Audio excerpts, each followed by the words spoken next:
live on MUBI's YouTube channel. My name is Sucharita, and we're here to talk about Wong Kar Wai. To be specific, Wong Kar Wai is In the Mood for Love, that has now been restored and is streaming in 4K on MUBI. It is a moment of celebration for Wong Kar Wai fans everywhere who are always looking where to find. But now here to find. In fact, MUBI is streaming a lot of the titles. So here we are talking about In the Mood for Love today, where this is a watch party. We have our computers on the side. We're going to be watching the film and also talking about it simultaneously. Let's introduce the panel that we've put together here. MUBI's done a great job of assembling this wonderful group of people. I'm Sucharita. I'm a film critic. I'm from Mumbai, India. Joining me is my co-film critic, my colleague, Baradwaj Rangan. Hi, Baddy. Hi, guys. We have award-winning filmmaker Neeraj Ghaywan. Hello. Hi. Hi, Neeraj. And one of my favorite actors currently working in the Hindi film industry, Amruta Subhash. Hi, Amruta. Hello. Hi. All right, so this is the Indian side of the panel, but because it's Wong Kar Wai, we've got fans all over the world. I'm going to throw it over to my co-host, who will take us through the rest of the panel and what it is that we're doing here today. Hi, Zan.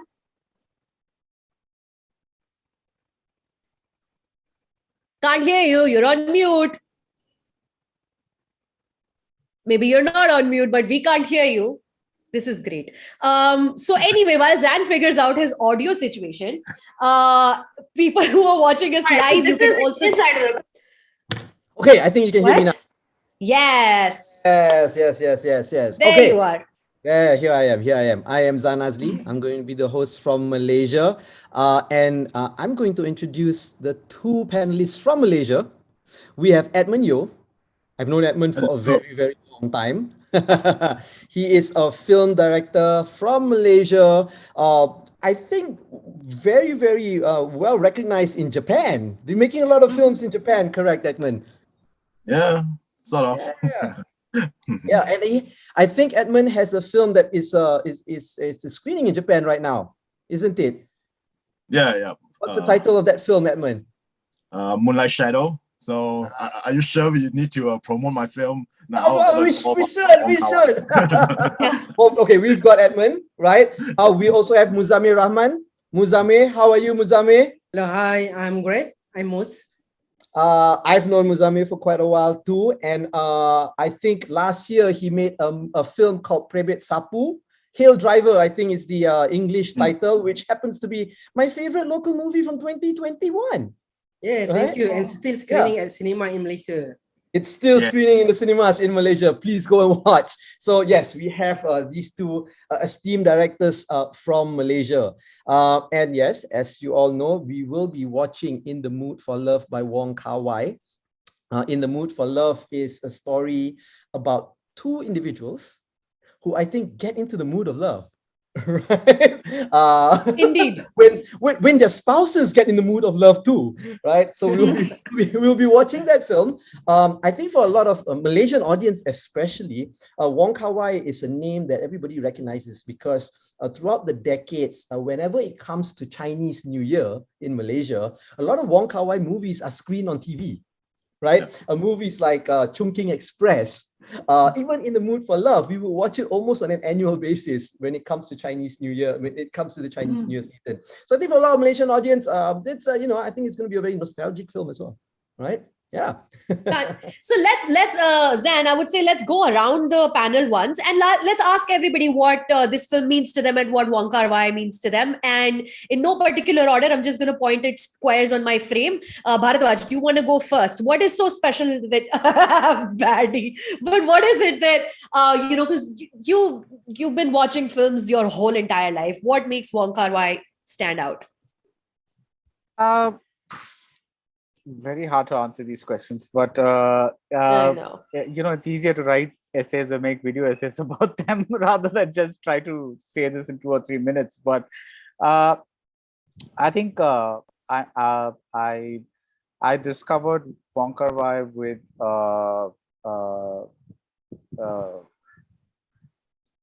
okay, I'm forgetting the name of the film, which is the movie about Happy Together. Yeah, so that was my introduction, and I really liked the the texture that he brought to it. And then I saw In the Mood for Love, and I was like, oh my god, this is so completely different from that indie gritty thing that happened there. And this was this lush musical melodrama, almost it was almost operatic, you know. It was like with the colors and the clothes and the music just constantly playing out everywhere. So so those two came back to back and kind of made me very interested in his work. And then I caught up on his other work. But yeah, one of my all-time favorite scenes in all of filmdom is, I'm a huge romantic, so for me one of my all-time favorite films in filmdom is the last scene of In the Mood for Love, which happens which is about a secret, in case you haven't seen it, that is whispered into something. But it just kills me every time. It's like it's just such an amazing way to end a film. Yeah. So yeah. Wow. Throwing the same question over to you, Neeraj. What is it? What does In the Mood for Love make you feel? How do you feel about this film? I actually share the same conclusion as Baddy has, as to how do you articulate, where do you even begin to talk about Wong Kar Wai firstly. I think, so I'll be very specific on In the Mood for Love. What draws me and what has moved me over the years watching this film, I mean, I've seen it in a couple of stages. See, apart from the very painterly effect of the cinematography, you see how Christopher Doyle framed with another cinematographer. I think there are a lot of themes that have been of interest to me. Is that the repression of love and how it stems from that political environment of the 1960s. And in Hong Kong, where it was a little more protected.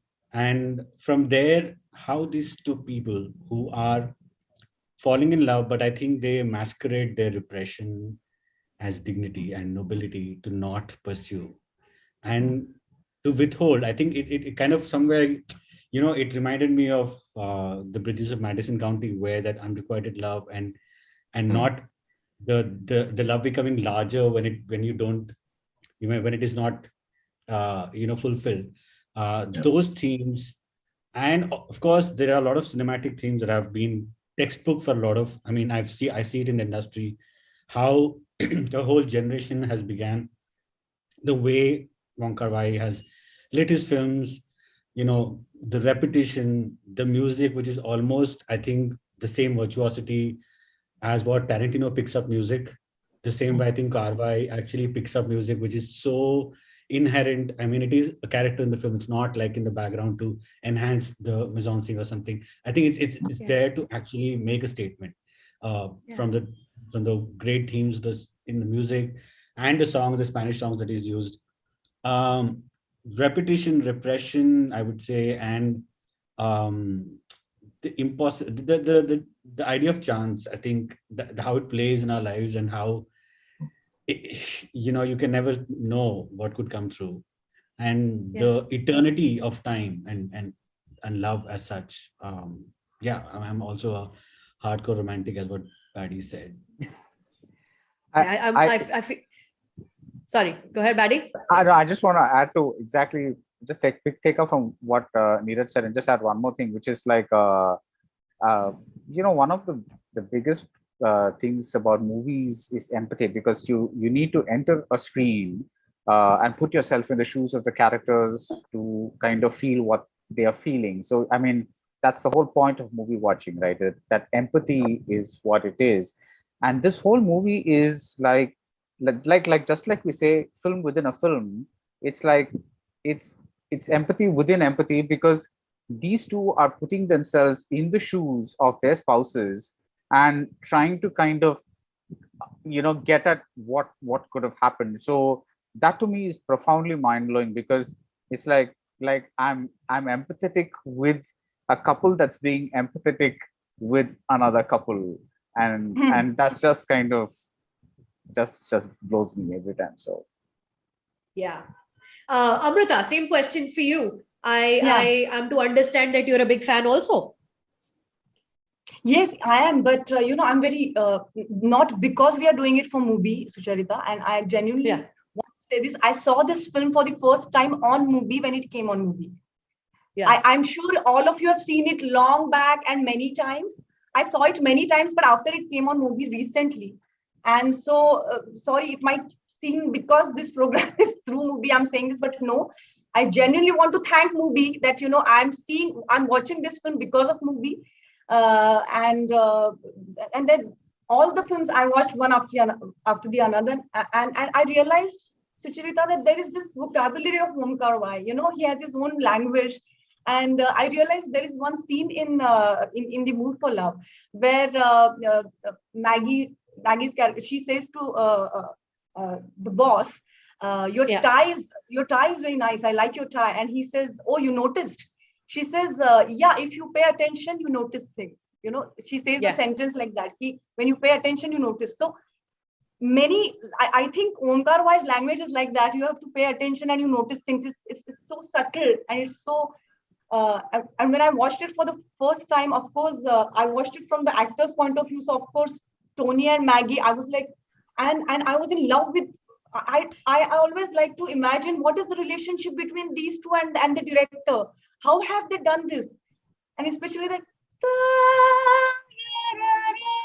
when that theme starts. I mean, and there are certain emotions you portray on screen, but these two people, these two actors, the way they portray this longing, this longing is a very complicated emotion, right? I mean, I remember that shot when they are in this car and they're both close up, and then this longing in their eyes. For Maggie, I thought she's Meena Kumari of that film. Meena ji used to express through her eyes, right? So it's very difficult that you're full of emotion. You're not howling, you're not crying, but there's this longing inside, and there is so much going on inside, but so subtle, and you're Yeah. not only portraying it, you're just making it reach to us. So first time, Sucharita, it was only emotion which hit me. And when I watched it for second time, of course, as Neeraj said, I realized, the background, as he said, the background in which this love story is set. Like, Yeah. the spouses have to go to Japan, and then they both, for our love to flourish, so many things are in between that love to flourish, right? I mean, the landlady is asking her, why are you going out so many times? You should not go out when your husband is not here. And I could connect to that, a small thing. When I come home from shooting at night late, then sometimes one of my neighbors, not here, but one of my neighbors had asked me, oh, aapko raat ko bhi jana padta hai kya? Oh, you have to go at night also, is it?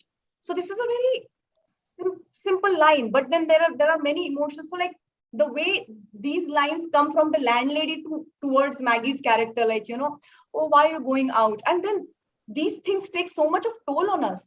And then that thing coming across really hit me a lot, I mean, every single thing in this film, and Wong Kar Wai's filmography aside, but literally this film it has been the subject matter of books, of essays, of conferences, of discussions. You can go on and by the on way, and on. Sorry, Sucharita. Sorry. Just one thing I wanted to say. This is a film about two couples, but I would say the best couple was the cinematographer and the director, Christopher and Wong Kar Wai. That marriage is, I think, some marriages work amazing, and I think this is the best marriage I have seen in, like, this kind of marriage through work. Yeah. was just an amazing For marriage. sure. We'll talk about the cinematography as we're watching it, because there's some specific scenes as you're watching, like it really jumps out at you that this is a master at work here, fully in sync with the director that he's working with. So yeah, we'll talk about that shortly a little bit. Edmund, let's go over to you. What is it about this film and what is it about Wong Kar Wai? That opening thoughts, opening statements. Okay.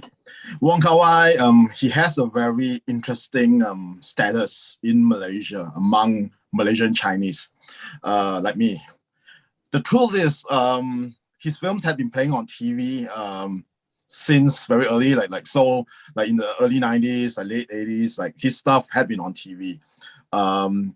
What stood out is the fact that his films are so different from the other Hong Kong films that we are so used to watching on TV and in the cinemas. For example, you might know, like in Malaysia, like we pretty much grew up watching like a lot of Hong Kong films. We are one of the main imports of Hong Kong films.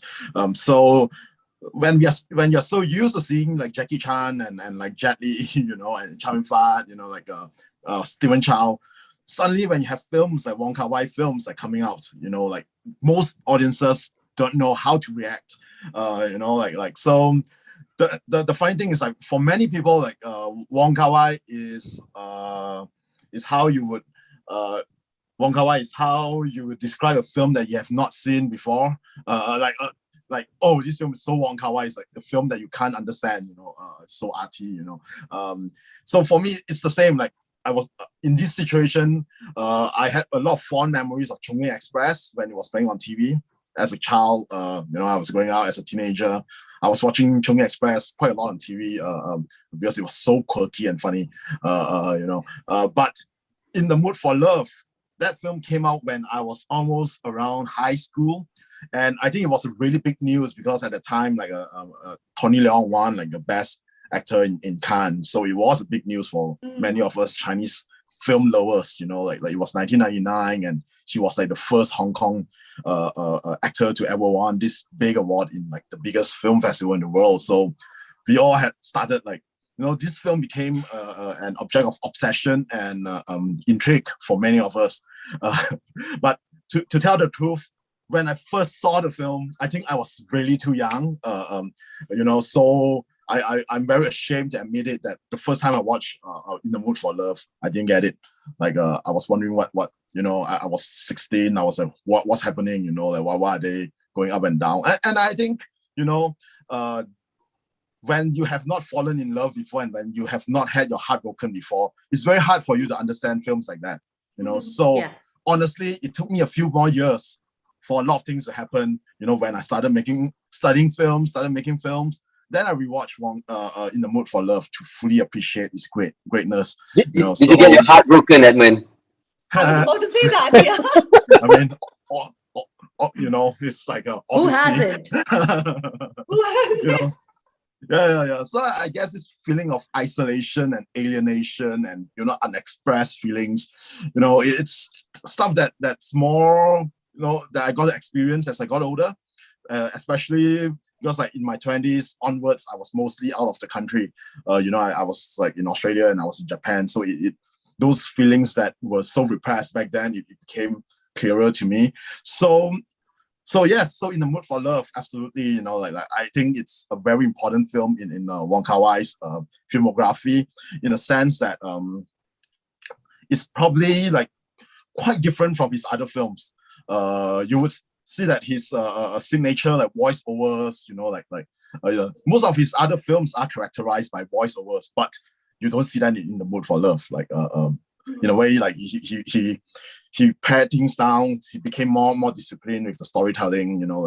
So I think maybe that's one of those things that I mean, I'm starting to sound like a film nerd now, like, but I love like nerding out over like In the Mood for Love, like, so it's like you can see like how it was originally it's actually part of a trilogy of Days of Being Wild. If you have watched Days of Being Wild, it's really strange because it ended with an unrelated scene. Like you see like Tony Leung's character appearing and combing his hair.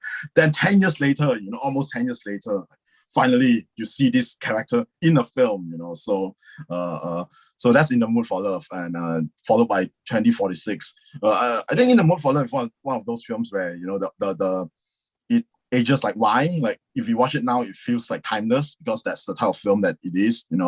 Like for me, I've watched this film over and over again to study, and I would say that it had influenced my filmmaking style, like my filmmaking technique, like quite a lot. Like the voiceovers, the cinematography, like the express of, so there are many things about Wong Kar Wai and this film in particular that resonates to me. And so that's In the Mood for Love, like me. And also like the one thing I want to say is like the title sequence, the Chinese title of this film, Hua Yang Nian Hua, it's very beautiful. It actually means like literally it means like Age of Blossoms, those glorious flowery years which actually means like those fleeting moments the most fleeting moment when we were most beautiful and youthful, So I think that encapsulates the movie. Like it is a memory, of these two and a particular time in Hong Kong, So yeah. Yeah.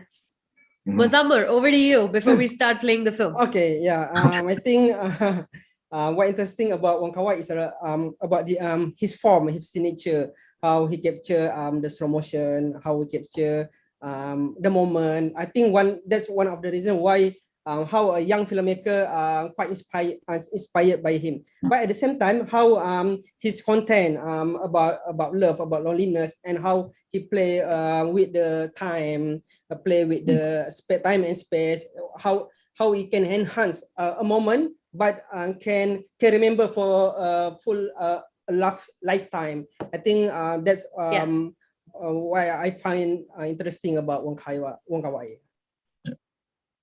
Wow, short and concise, to the point, because once you just like it's really hard to do, because once you start talking about Wong Kar Wai, it's there's just so much to talk about. You can go on and on and on. So thank you for keeping that short and concise.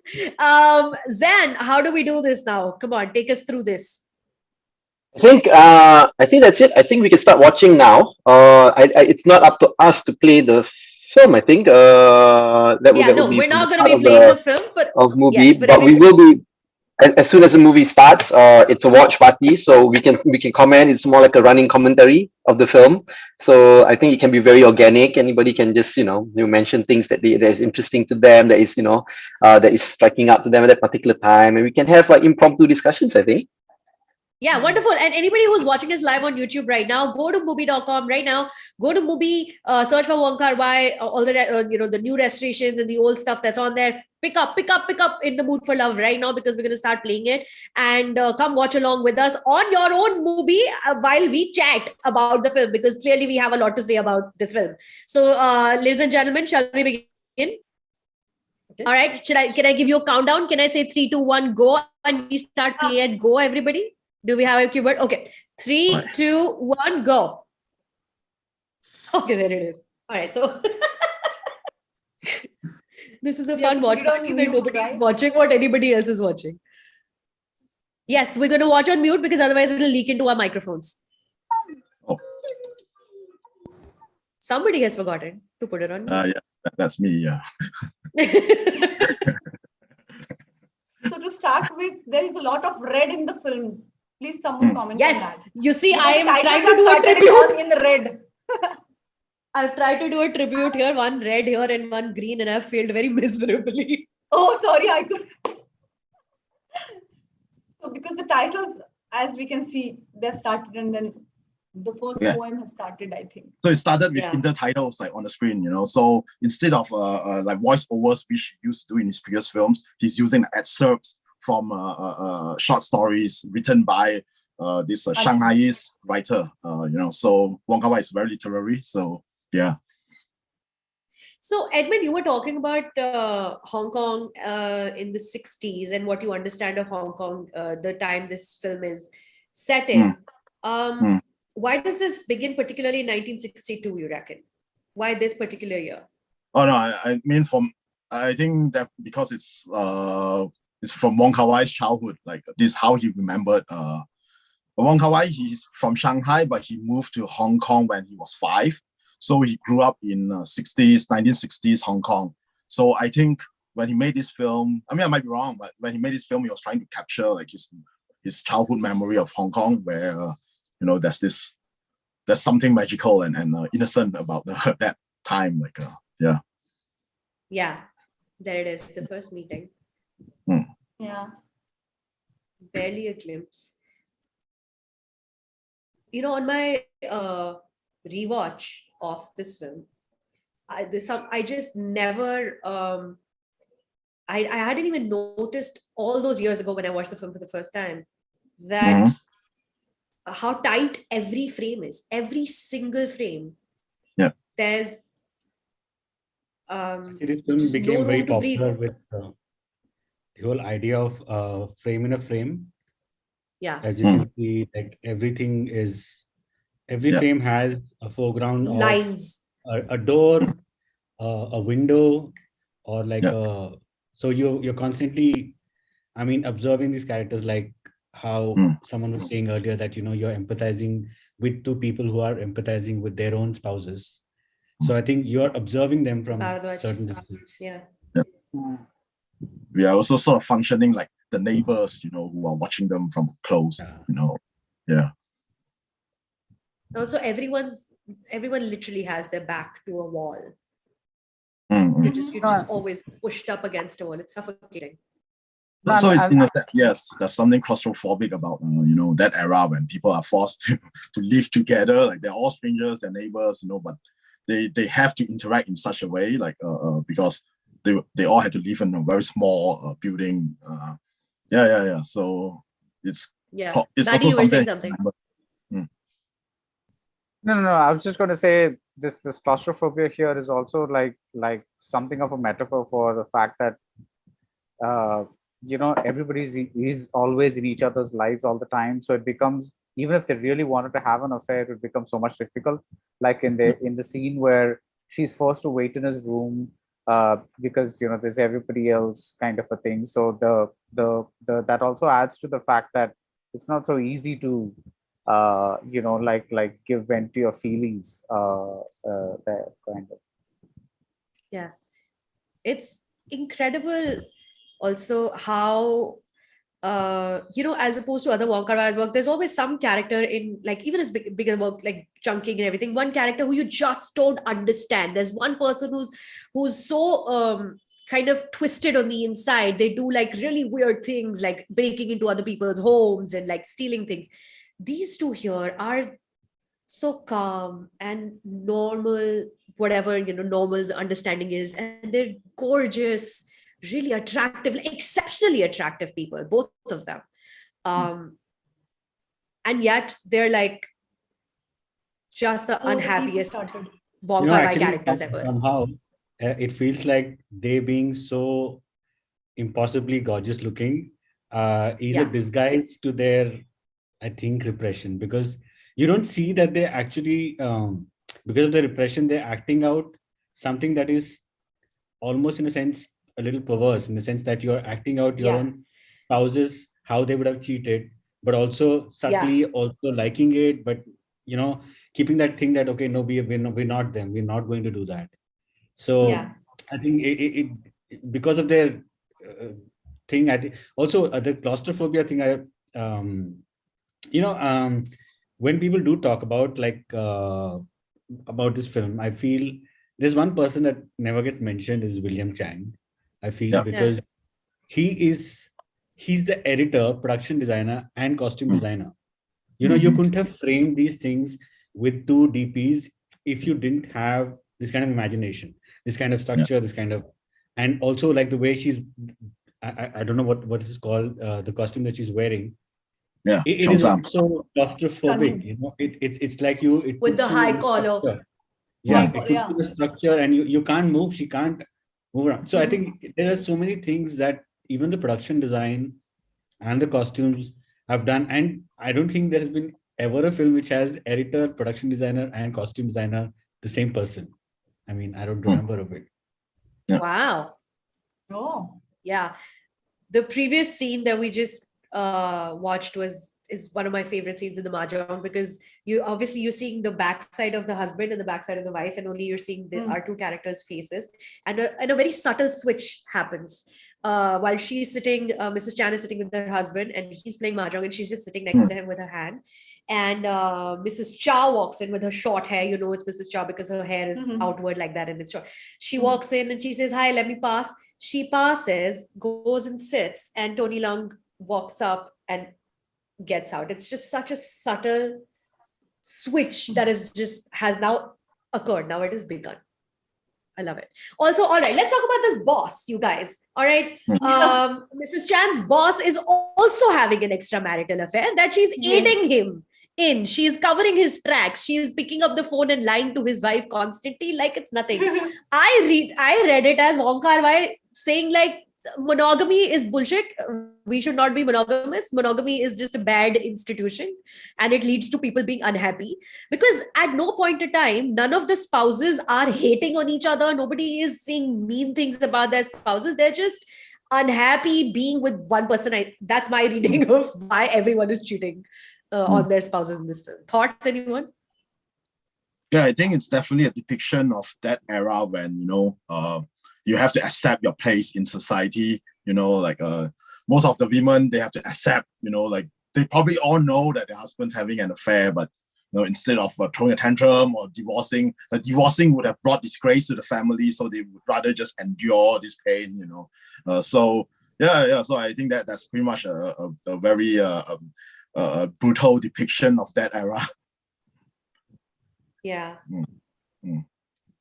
I love this circular frame within. I mean, it's gorgeous.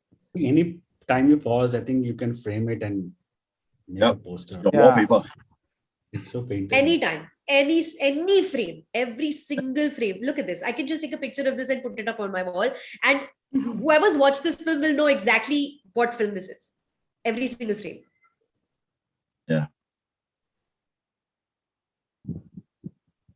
And I think, Sucharita, the naturalness between the boss and you were talking about Maggie. I mean, the way she's also treating their extramarital whatever thing. So, afterwards, there is a sentence when Tony's character says that these emotions creep in. The point of view he wants to give us is like, it's that time story. It's not a particular individual story, but everyone is going through something, that kind of a thing. Yeah. I find duality very intriguing, because she is not judging her boss. She's not. Yes, exactly. I mean, she's going with it, but at the same time, she is judging her own situation. That if at all she has a chance to fall in love with this man, she represses it. She holds it back, saying that we can't do it. We can't be like them. Yeah. So that duality is quite interesting to see, I guess. This is also. It's a love story. It's a political story, but it is also a food story about expressing your emotions. Now this Japanese cooker thing, right? Yeah. Japanese pressure. Not just that. Throughout the film, it's a motive throughout the film. They go to get food. They eat. They cross path on the stairs when they're picking up street food. That beautiful restaurant scene where they first accept the truth. Then she cooks for him later on. Eating your feelings. It's such a primal emotion, and it finds its place. Especially this scene which is going on, sorry to interrupt, but we were talking about this claustrophobic spaces, no? So the people who are staying in such a small space, they having this awe about that pressure cooker, it's come from Japan, I've seen these things some years back in India when things used to come from US, this is US, this is from US. So in that era and in that economic class where, these things are very big. Oh my God, that kind of, so that locale is also adding to that emotion of like awe of things coming from Japan, and the economic difference, right? I mean, I think that's also one of the reasons why he chose to go with Spanish music, throughout the film, there are English versions of those songs, but instead of going with that, he went with Spanish. I think it adds to this whole how Hong Kong was very multicultural back then. Yeah. Oof, Tony Leung. Sorry. And all right. So originally, this is probably what. Oh, okay. Sorry. Go ahead. Go ahead. Oh, no. I mean, originally this film was planned as a film about food. Wong Kar Wai developed an idea, for three stories, and the middle one was called A Story About Food, which ended up becoming In the Mood for Love. So it was meant to be a light-hearted film about, men and women buying food and bonding through food. But I think being the improvisational genius that he is, he gradually realized that the heart of this film is the love story. So, it became In the Mood for Love instead of A Story About Food. But food is still useful. It's still very important in this film. Yeah. Yeah. Surprising. I mean, look at this film. As per what is out there, that Wong Kar Wai, Doyle, and the actors and everyone, I think they all jammed on the set a lot, and a lot of it was improvised on set. But the screenplay just doesn't look like it's improvised. It adds up so well. It feels like a draft that's like taken at least 30, 40 changes. Yeah. Very true. It feels like that. Very true. Yeah. Very true, Neeraj. Especially when that switch starts happening, especially in the scenes where they start switching between themselves and their spouses in the same scene. Like one sentence they're themselves, and the second sentence they're there's the respective spouses. They're each other's spouses. Yeah. Yeah. I mean, that switch. I can't believe it's improvised, or like it's like, it's so well designed, and it's so clear, clean, it's so amazing. As an actress also, like full voyeurism. Everything Moose, behind you have a very satisfied look on your face, Moose, as you're watching. You can see it on your face. What is your you're on mute. You're on mute, Moose. Yeah, I can see. I think last time I watched yes, In the Mood for Love, I think last time I watched is 10 or 12 years ago. So I think tonight is I think it's good time for me to rewatch again, to revisit again. So I feel like quite nostalgic, even though I'm not live in the 60s.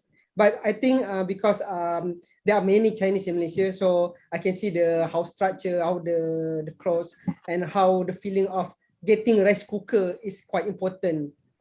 Yeah, I think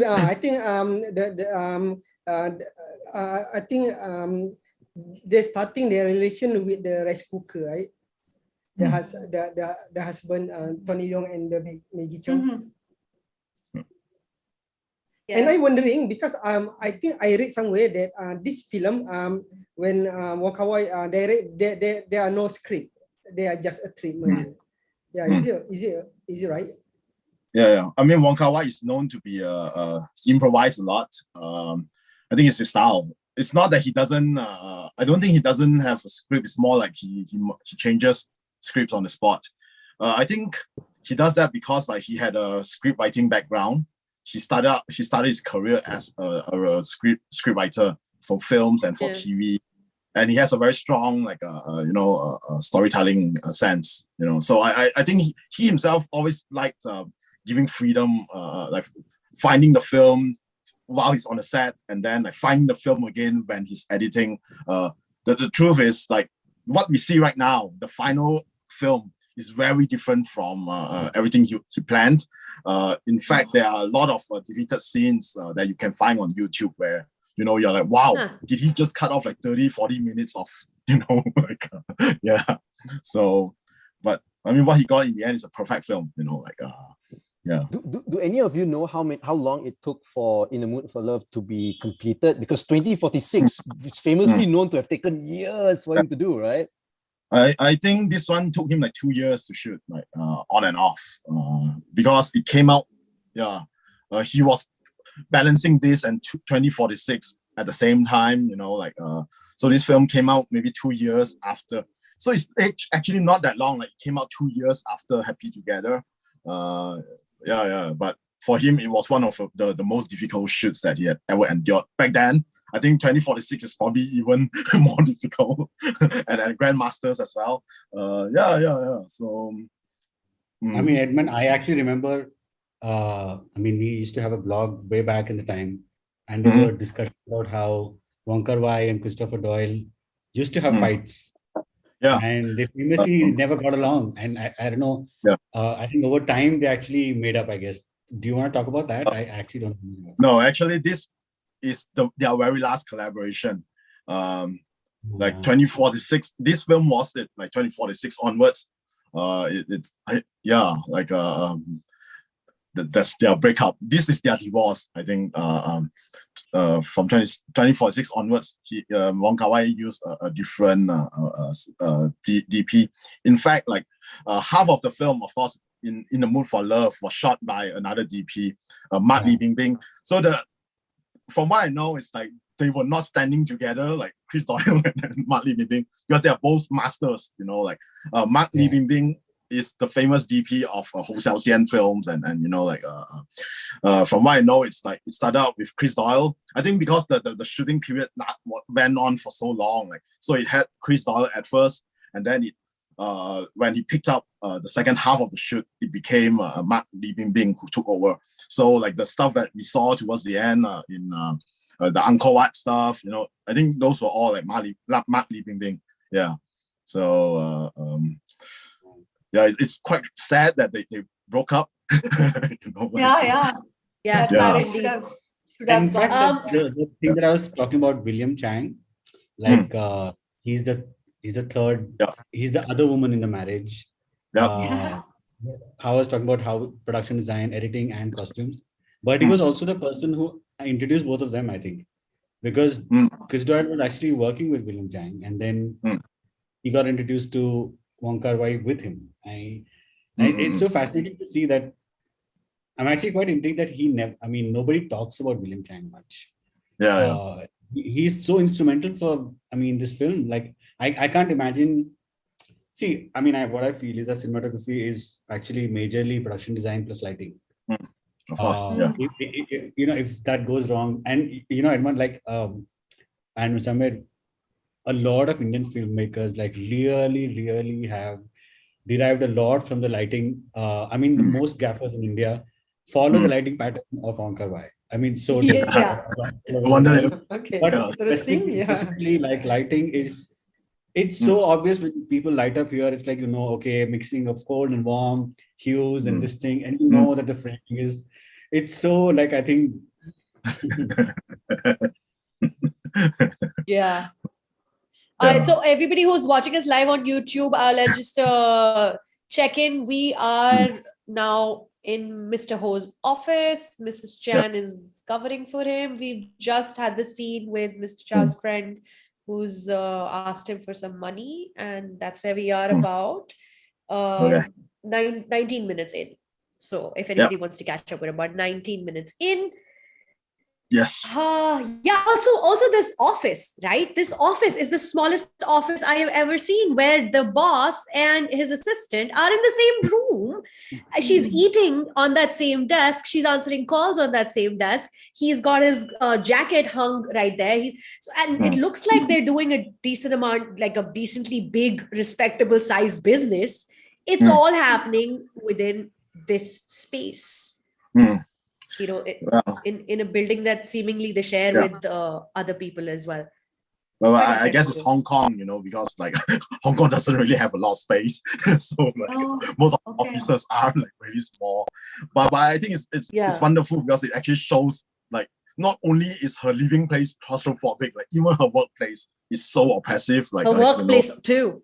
Yeah. So what in her life is, where can she find this freedom? I think maybe for her, buying noodles at night, that's probably her only freedom, escape. Her only escape. There you go. Again, nearly every time we see them in their home, we're behind a door or a window or a mirror. So I think in this scene, it's for the first time she says that it was your wife, and then it's like it. Yeah, they're having a conversation right now. She's talking to Mrs. Chow. And then she says it was your wife, and then we are like, okay. Yeah, also the adulterers are not trying very hard to hide their adultery. It's very, they're doing things like in the room next door. They're literally in the room next door, and you're like, come on, you guys, do you want to be caught? Try a little harder. But they're not. So, and there's also that scene that will be, we'll see it shortly, where Mrs. Chow is actually crying. And like, wait, she's also sad. They're all sad. But Sucharita, I think here we are talking about two different kind of thinking patterns. Here they are doing it like this, but after some time, when Maggie is trapped in Tony's room, when that scene comes, for the whole night she's trapped there. She cannot go out. She's feeling so guilty, and then they're playing cards there, if you remember that scene. So these are two different values. See, there she is. So, so they are very guilty about just being in the same room, and here, as you are saying, they're quite open about. No, but Yeah, but no, I think they're also guilty about cheating on their spouses, because like in the previous scene, it's a very unexpected moment. Like you don't expect the director, you don't expect the writer and director to empathize with the people who are actually committing the cheating, considering they're not the protagonists of this film. We don't even see them. We've not even met them. We've not seen their face. But then Wong Kar Wai cuts to this out of focus shot of Mrs. When Chow she's sitting crying. alone in a bathroom Yeah. and crying, and it Correct. just comes and goes. It's never addressed. Correct. And again, that's the empathy that Baradwaj was just speaking about a while back, that Sure. everyone is empathizing with one another. Everyone's just caught in just really terrible, unfortunate situations that they don't want to be in. Feelings are just creeping in, you know. Mhm. Yeah. As the dialogue Tony says afterwards, after in a scene, he says that. Feelings just I was I was creeping just in. noticing that, the boss is the only one who's framed without any foreground, whereas Is it? Boss and that friend also. are always, framed with a foreground. This one's a I haven't friend also, noticed Neeraj. Mr. Chow's friend, Yeah. who's asking him for money, and he's also framed without a foreground. Straight I up. see.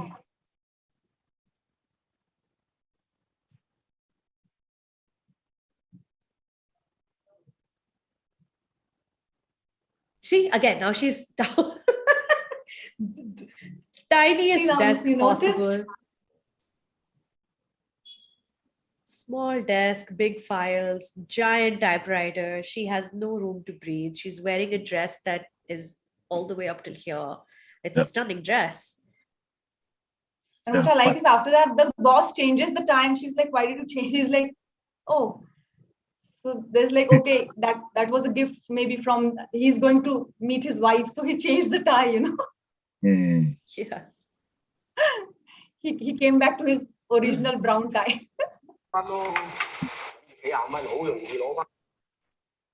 So, Edmund, a question about a cheongsam is Chinese dress? Is it a Chinese costume? Yeah. So it's a traditional Chinese costume. Chinese costume. Okay. Okay. Yeah. So this is something she would be wearing at this time. Yeah. Yeah. Yeah. So, I No, and think- also, was it a custom that because everyone, even Mr. School, everybody, they're kind of the women always look much better than the men, because if you look at Tony Leung, for example, a lot of the time his shirt is crumpled, his tie is a little off, some button is open here, whereas the women are kind of. So was there an expectation for women to always Because dress society up expects women to be pure and to be great mothers, to be great wives, so they have to dress up very nice, Okay. So I think this cheongsam, it's a great illustration of, I mean, it's my mom still wear them like at formal events, so people of that generation, like people wear it like at traditional or formal events, and so like they are expected to be like prim and proper, and it's a little bit like watching those Western period films where the woman is wearing like a corset, and all this stuff. Like, Yeah. So it's sort of similar in a way, like stunningly beautiful but suffocating. Like. Because I mean, I love that scene. Of course, there's so many slow motion, scenes in this movie. But when she's standing near that noodle shop, and then she's slowly just wiping her forehead. How hot it is. It's like, and it's like somehow the slow motion accentuates that whole what she's feeling right then. It's that oppression of heat and everything that's kind of come together kind of thing. It's like you're literally watching it unfold in like not in real time, but like in a time that she probably feels. So It also plays to the fact that it's a memory playing out. Yeah. So it's not playing out in 24 frames per second. So there's also one thing I want to add is that this whole cheongsam thing that they're wearing, this from my friend, it might have something to do with the fact that they are from Shanghai. So they are more like middle and upper class women who migrated to Hong Kong. So the way they dress up are more prim and proper. Like, yeah. So thanks, Actually, Kevin. I was That's what the neighbors are also. Sorry, Neeraj, go ahead. I was extrapolating something that Baddy just mentioned. Edmund was talking about it. You know how you notice that she's wearing the most proper costumes, like every time it's perfect, nearly almost perfect. Whereas for him, it's nearly not there. I mean, would it actually, you would extrapolate it to how they see their relationship as well? Because I think he, at least at a point in the film, sorry for spoilers, but he finds the courage to actually tell her that, I'm in love with you, and let's consummate this relationship or something. Yeah. But she doesn't have that. She's conventional, and she thinks that no, and she actually walks away from the hotel room. I don't know if it's too much of an extrapolation. No, but, it's not actually. I know what you're saying, because he is human. He's like the crumpled shirts or whatever it is, the thing. So he's human, whereas she has to be this image, this perfect representation Prim of and something proper. who can do the word. I mean, they have to be very prim and proper, or whatever Edmund just said. So I think that there is a you can make a case that his he's more like a normal person. Normal being a very within quotes word, but like he's more regular, and therefore he's able to do that, whereas she cannot. She cannot do that. So that's this scene that's playing out right now is when this film flips from being just a story about sadness into a psychological drama, where these two people are now beginning to pretend that they are talking to someone else. They're trying to change the other person to behave like their spouse.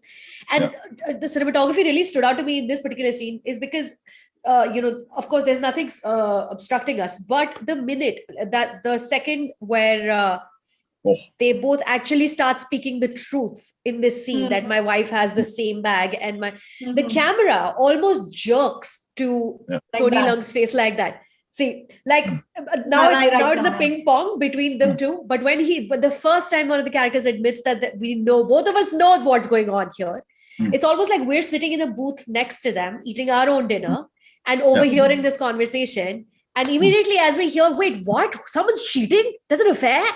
And the camera goes like that. That moment is about to come. I don't know if you're watching the same thing simultaneously, but like I love that. That camera movement actually I think is mirroring the scene thing also. Like if you see, most time it's slow and it's gliding, it's almost like moving.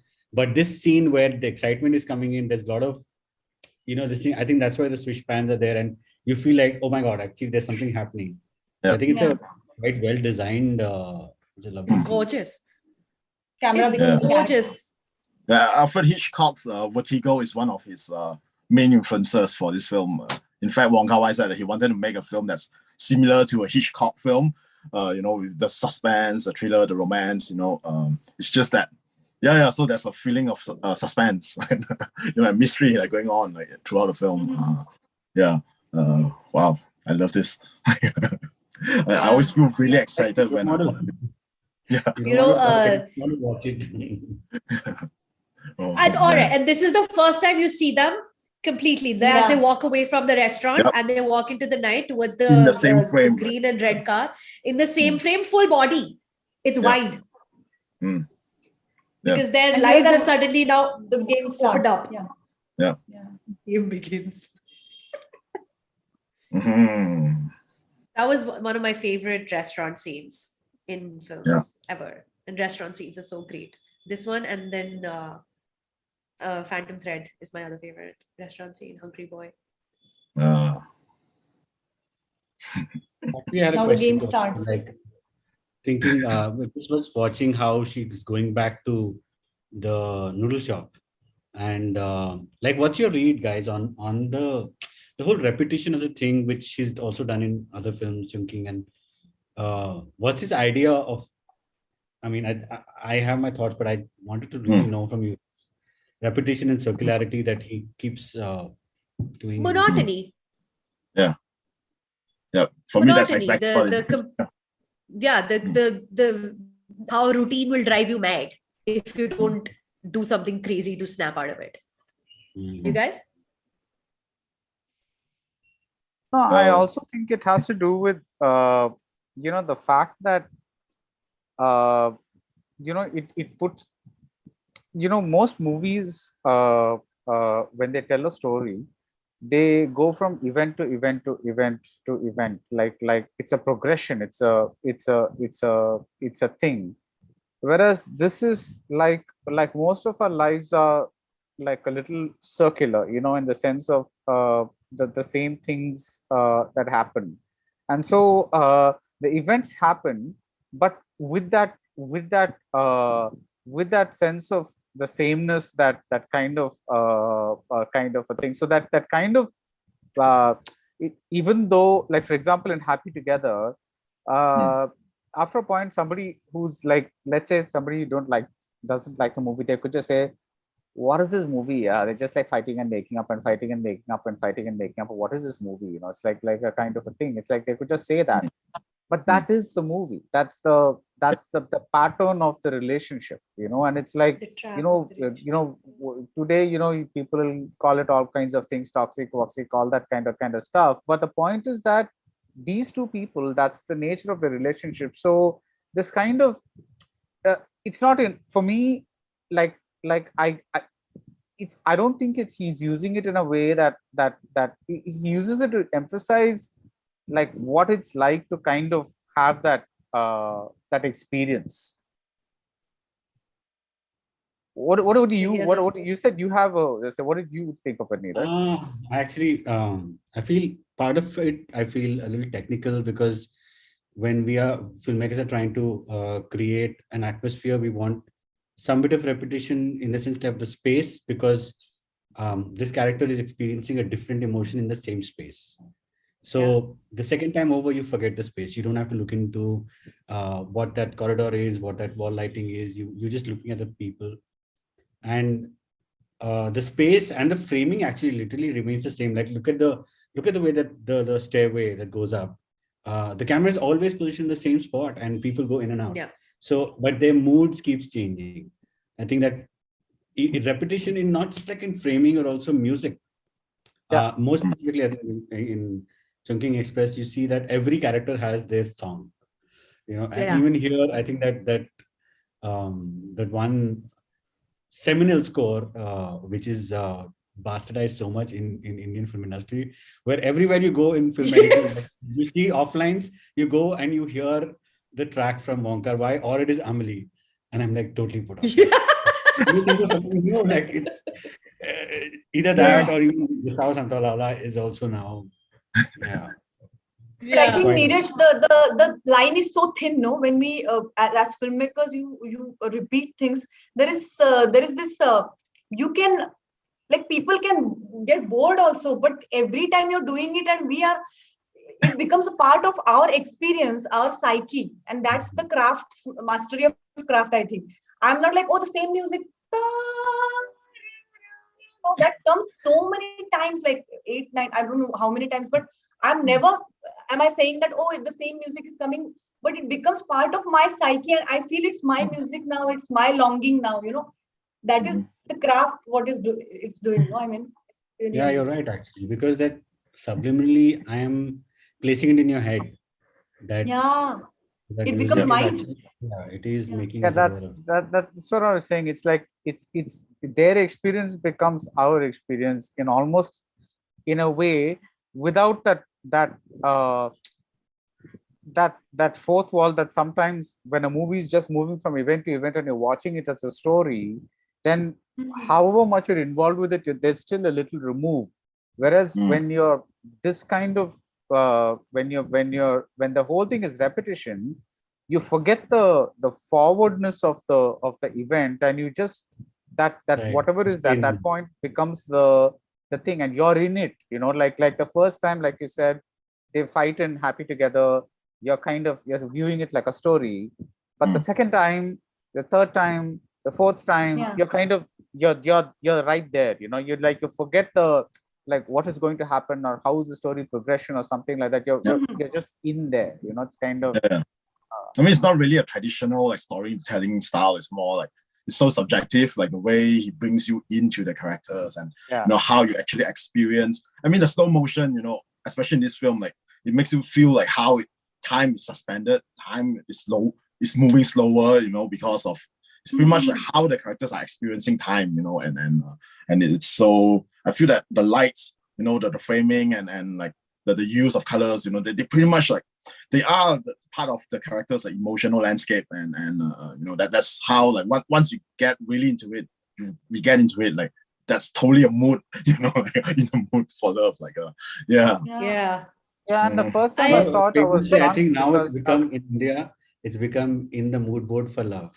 Because it's becoming, like they just place it in, In the mood board for love. But Edmund, your point about time was really amazing. As you said that, he plays with this sense of time.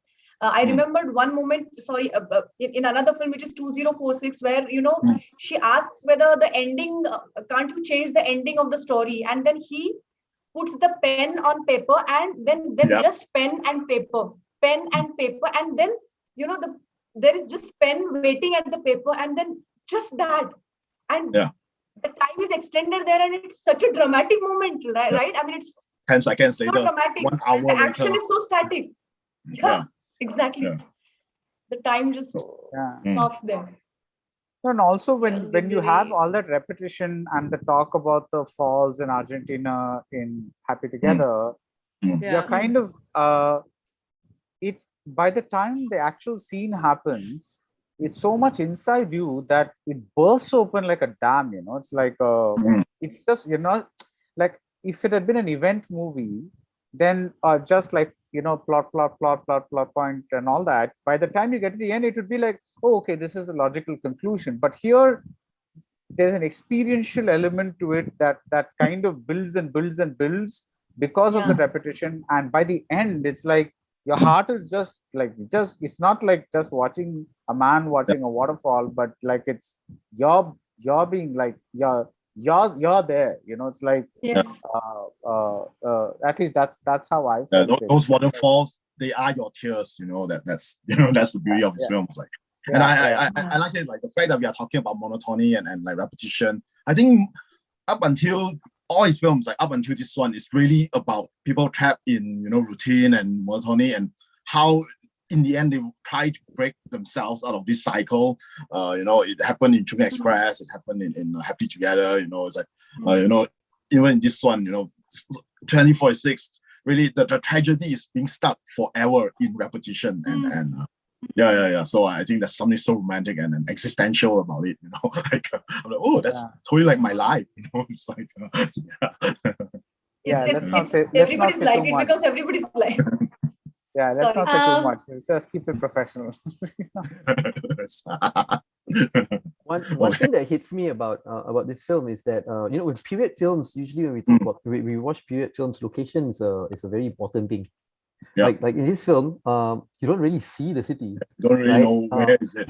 Yeah, you don't really know where is it. You see small lanes, you see tight shots. But one thing that I know you mentioned food just now. When you look at the food, that's when it strikes you where the location is. There's noodles, there's wonton, there's porridge, and then it starts to give you like visualization of where it's taking place.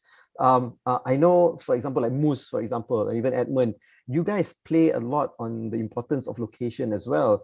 What do you guys think about this particular film, and how Wong Kar Wai tries to like put that location thing into the film, as opposed to how you guys make your films as well?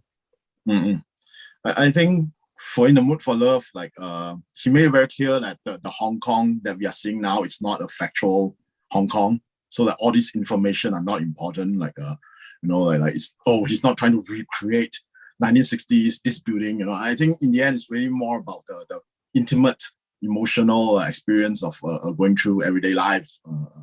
So I think it's lovely. Like this Hong Kong that we are watching on screen right now is more like a memory. It's more like an impression of maybe Wong Kar Wai's own memory. So yeah. I mean, I think it made it nice in a way that we are totally focused on the character and less on the other information. I sorry, I felt the same thing, Zan, that you bring it up. I felt the same thing watching Happy Together. Most of that film takes place in a room and outside the door of a club. Why are they in Buenos Aires? What is the need to put them in a completely different country. But it doesn't matter because it's about, it doesn't matter. I mean, I found that a little frustrating to watch in Happy Together, that most of it is playing out in a room. Why are they in a new country? Why was this required? But I think that the thing about Happy Together is like, it's not really a big epic love story where, you know, the landscape is important, or, you know, they are small people in a giant landscape. I think it's more like, despite being in such a beautiful, as like a foreign land, you know, but it doesn't really matter because like their relationship is what matters, and which makes their yearning for the waterfall, that they're yearning to go to the Iguazu Falls even more important, because like everything is so claustrophobic. You see only like the restaurants that he worked at, the hotel and all, but only in the end, it's almost like a release. Like finally he got to the falls, you know, like you know, and the guy who was recording the sound, you know, at the edge of the world, you know, like he's the one who gets all these beautiful like wide shots, you know. So yeah, I think it's so cathartic, you know. It's like it's beautiful. I like this smoke thing right now, which is this. Correct. This smoke. This film has some of the most gorgeous smoking shots. Isn't it? This smoke. Ever. I don't know how.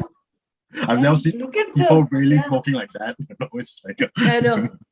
It's so beautiful. Oh my god! But it's so Tony beautiful, Leung. He can do whatever he wants. Okay, it's Tony Leung. It's Tony. He wants to put a cigarette on his head. That's fine with me. Yeah. Everything is fine, Sucharita, right? For Tony, yes. Everything goes. Oh my goodness. Wow.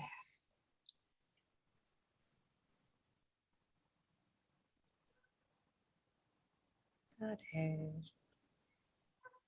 One poetic cigarette in one. It's just gorgeous. It's gorgeous.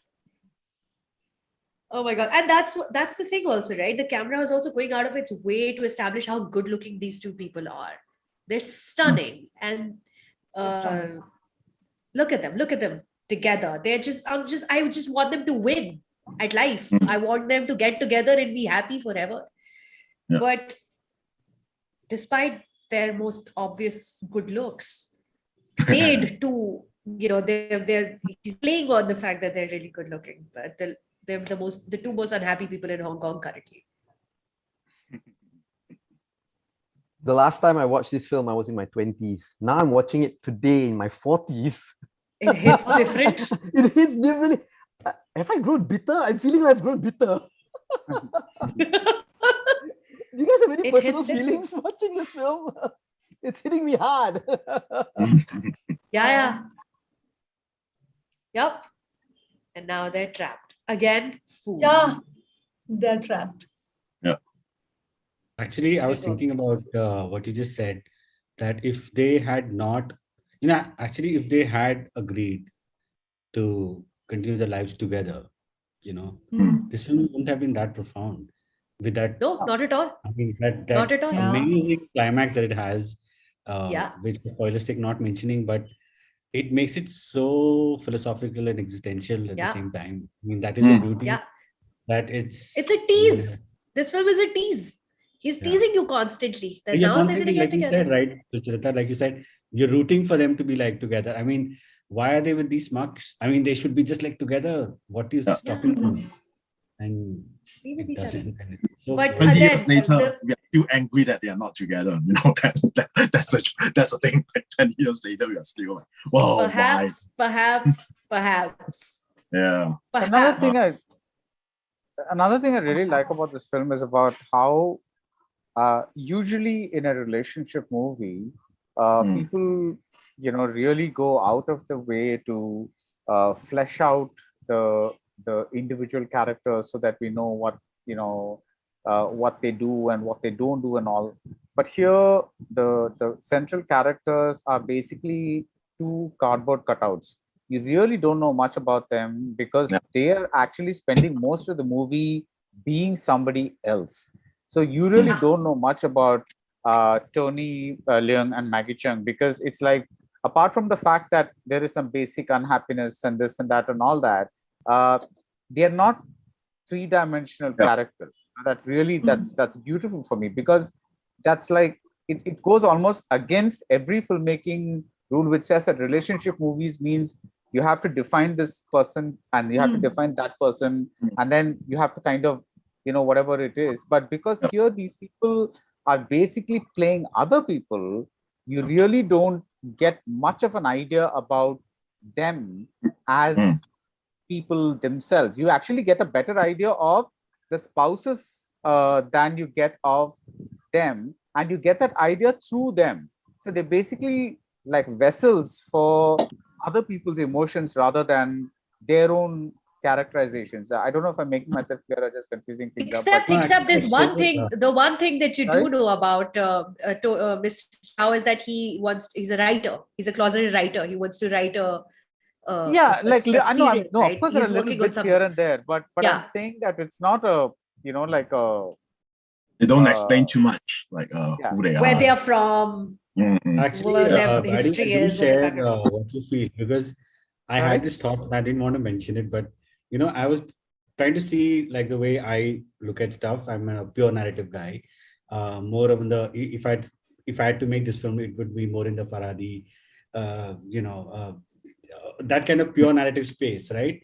And I would want to get into motivations. I would want to get into like background. I want to get into character psychology and all that. But it's very interesting to see how this film is made so much by way of technique. The narration is by way of technique, by way of production design or music. How the music is guiding so much of it.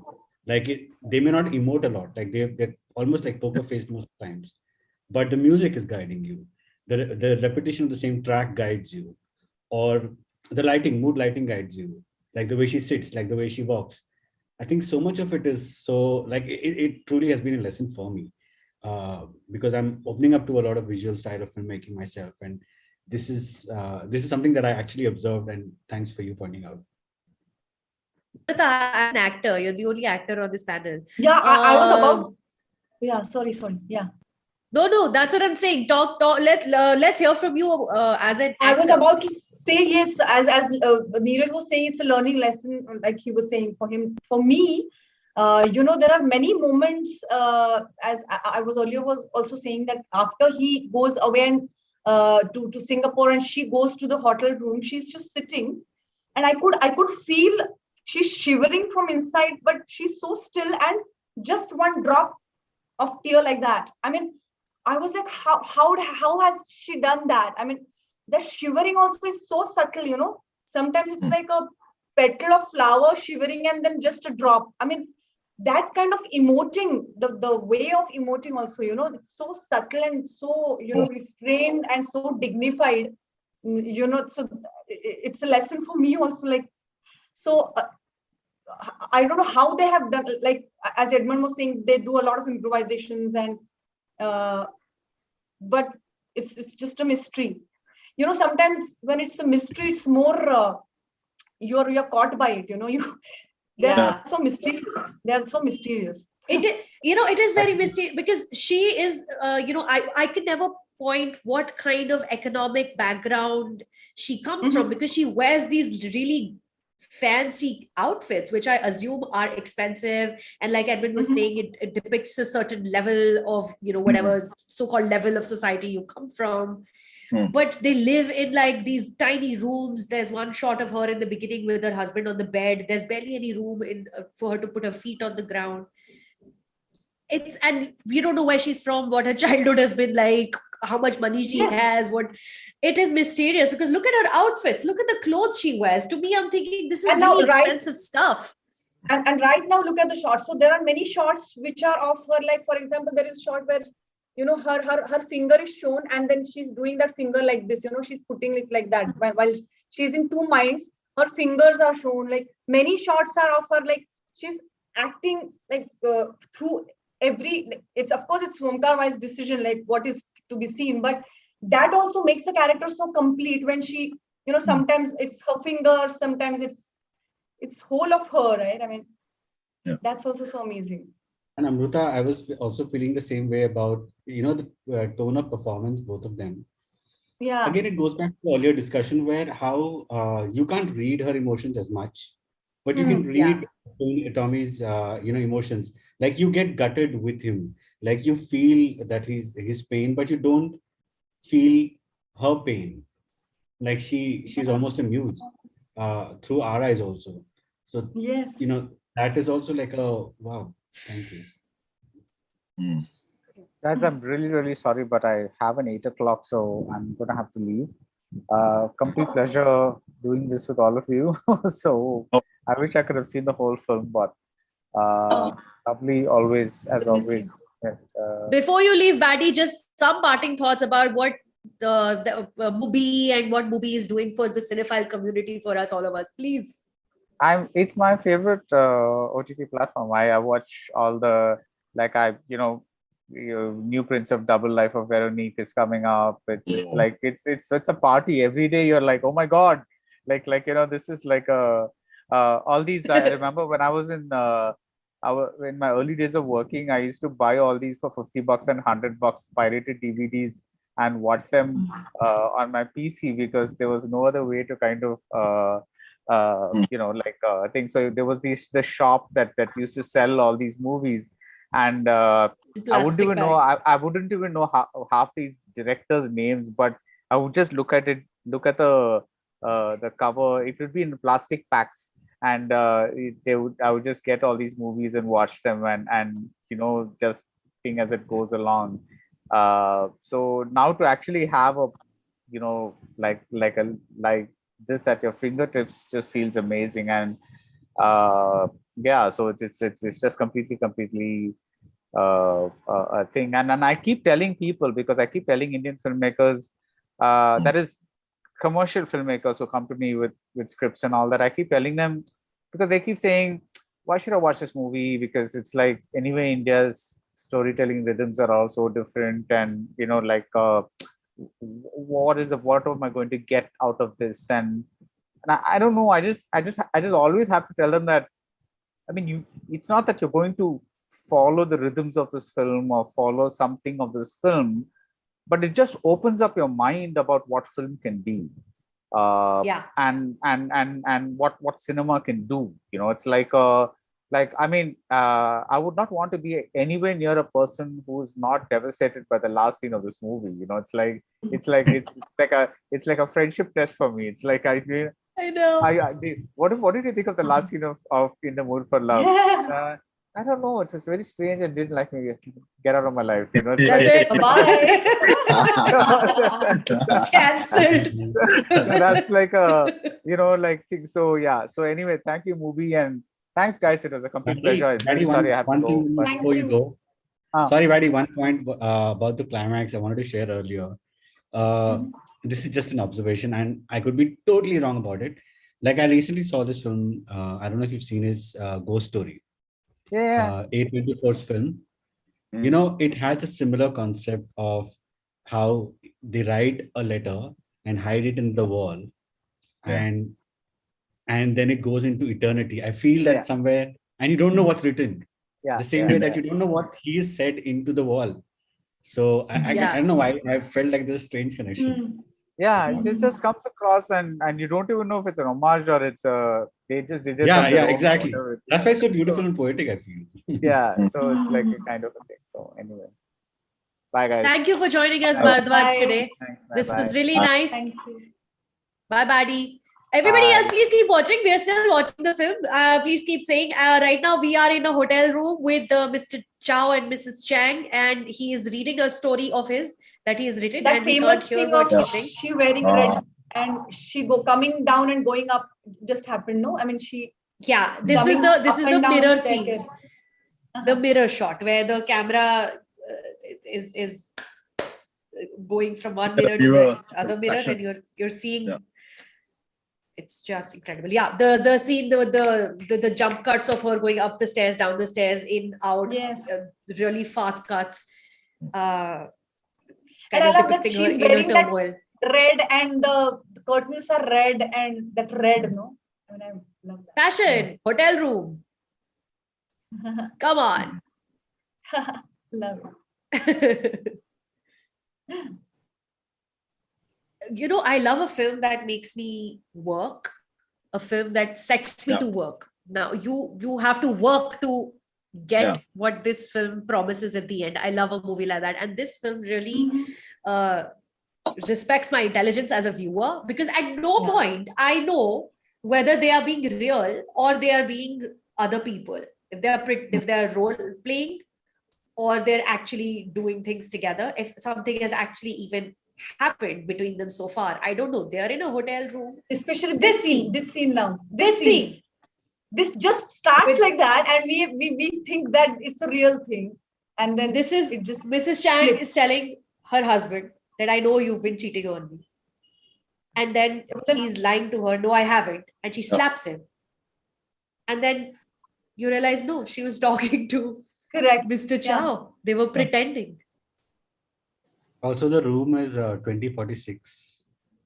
Yeah. Yes, the next film's title. Room number is 2046. Yes. Don't lie. Oh my goodness. Again, the Wong Kar Wai is putting you to work. You know, you don't have the option to look away or look at your phone or look at the wall. Yeah. There's something to pick up. There you go. Ha! In a more traditional melodrama, you know, this would have been real. Like, this would have been, you would have expected a confrontation between her and husband. How dare you, you know, but like he subverted it, you know, like you never really see those things happening. Like, it's so cheeky. One more time. Oh my God. Yes. They're almost childlike in their naivety towards how they approach life. And here, when he says that, why are you hitting him like that? Don't react like that. His character also becomes, as we were saying, the point of view he's looking at the whole. Actually, he's, you know, his wife has gone with the husband, but he's standing for that husband here, and he says, don't slap him like that. You know. Don't slap him like that. Yeah, I mean, he almost stands by him, stands for him. Isn't that amazing? And yeah, you know, sometimes it actually even feels like that it's a child watching their parents have a conversation. Harking back to him being a child when he first moved to Hong Kong. And from a technical point of view, it's like the fact that the shot just holds on like Maggie, you know, like throughout the scene, like you only see a bit of Tony, you know, it's really amazing. Yeah, it's totally like an acting masterclass, like for me, you know, like Again, you take this screenshot and you stick it up on a wall, and anybody who's seen this film will be able to tell you, yep. In the mood for love. For love. But as Edmund, you rightly said, also this this edit pattern, which Neeraj was also saying, that, you know, we have this habitual edit pattern in our mind, which that also he breaks. Like, you know, we think that now I will see Tony's face, but I don't see that face, and then we are only on her, and then we are only on him, and then that also is broken, right? And that creates so much of chemistry there. Yeah. Such a long scene. I'd forgotten how long this scene was. And this is so heartbreaking when there's a scene right at the start where I think the landlady is talking to her. She's talking about why are you going out and stuff. And the camera is at the back of her neck, and then her wrists, you know, that bracelet she touches. Like any editor would have put the face, but to keep the back and to go to the close-up of the hand while the person is talking is so like amazing. Yeah. You have to imagine how she's feeling. Right now, Neeraj, that scene is going on, which you were saying. So this is back of her. Yeah, this is the one Neeraj is talking about. She's in out focus, and her Maggie's The